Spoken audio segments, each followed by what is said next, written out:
చాలా దుర్మార్గంగా చాలా కిరాతకంగా ఆయన మాట్లాడిన మాట. ఎవరూ చనిపోలేదు, ఎక్కడా చనిపోలేదు.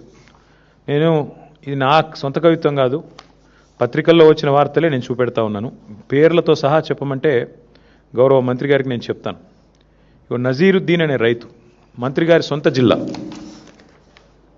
నల్గొండ జిల్లా నకరేకల్ కాన్స్టిట్యున్సీ, ఉత్తమ్ కుమార్ రెడ్డి గారి సొంత జిల్లాలో నజీరుద్దీన్ అనే రైతు, మొహమ్మద్ నజీరుద్దీన్, ధాన్యం కుప్పల మీద కూలిపోయి నకరేకల్ పట్టణంలో చనిపోయిన పరిస్థితి. ఇది నజీరుద్దీన్ గారు. ఇది వాస్తవం కాదా మంత్రి గారు?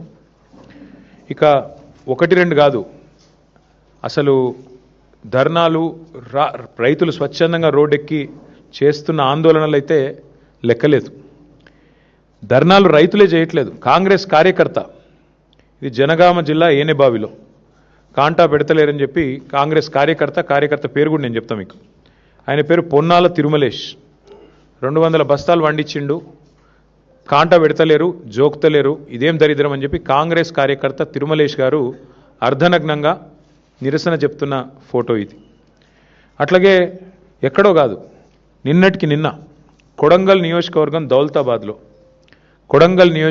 దౌలతాబాద్, ఆ ఊరి పేరు ఏదో ఉంది, నేను మర్చిపోయాను. మొత్తం రైతులందరూ గోక ఫసలాబాద్ అనే గ్రామంలో, మా పార్టీ వాళ్ళు ఎవరు లేరు అక్కడ, మొత్తం రైతులందరూ రోడ్డెక్కి ధాన్యం కొంటలేరని ముఖ్యమంత్రి సొంత నియోజకవర్గమైన కొడంగల్ దౌలతాబాద్ మండలం ఆ గ్రామంలో వారు చేసిన నిరసన ముఖ్యమంత్రి గారికి మరి రిపోర్ట్ ఇస్తున్నారో లేదో, ఆయన బుకాయించదలుచుకున్నాడో ఆయన ఇష్టం.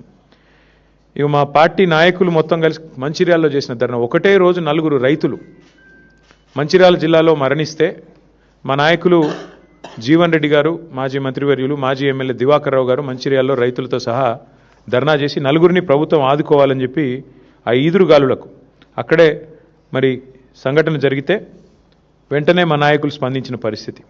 ఒకటిగా చెప్తూ పోతే ఎన్నున్నాయంటే ఇట్లా మీరు చూడండి, ఇదిగోండి ఎక్కడెక్కడ ఏ జిల్లాలో జరిగినాయి కూడా మీకు చూపెడతాను నేను.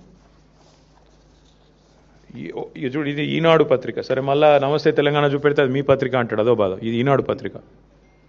ఈనాడు పత్రికలో వచ్చింది, కొనుగోలు కేంద్రంలో ఆగిన రైతు గుండె. ఇది నెక్కొండ మండలం, వరంగల్ జిల్లా. మృతుడి పేరు వెంకటేశ్వర్లు, రైతు గారి పేరు.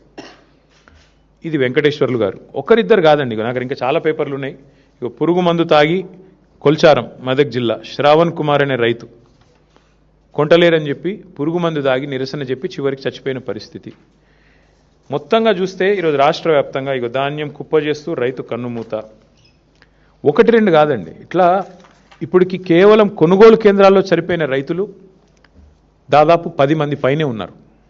ఒక్కరూ చనిపోలేదని మంత్రి గారు అంటారు. ఇంతకంటే సిగ్గుచేటు, ఇంతకంటే అవాస్తవాలు మాట్లాడడం ప్రభుత్వంలో ఉన్న వాళ్ళకి మంచిదా? దయచేసి వారు ఆలోచించుకోవాలి. ఇవాళ 45 డిగ్రీల వేడిలో 45 రోజుల నుంచి రైతులు పడిగాపులు పడుతున్నారు. నేను తిరిగిన స్వయంగా సంగారెడ్డి జిల్లా పోయినా, సదాశివపేటకి, వరంగల్ జిల్లా పోయినాను, వరంగల్లో 3 జిల్లాలు పోయాను, జనగామ పోయినాను, వరంగల్ పోయినాను, ములుగు పోయినాను, తర్వాత మా సిరిసిల్ల జిల్లా పోయినాను. దాదాపు 5-6 జిల్లాలు తిరిగితే ఎక్కడ చూసినా మా నాయకులు అయితే అందరూ ఫీల్డ్లోనే ఉన్నారు, అందరూ ఫీల్డ్లో తిరుగుతూ ఉన్నారు.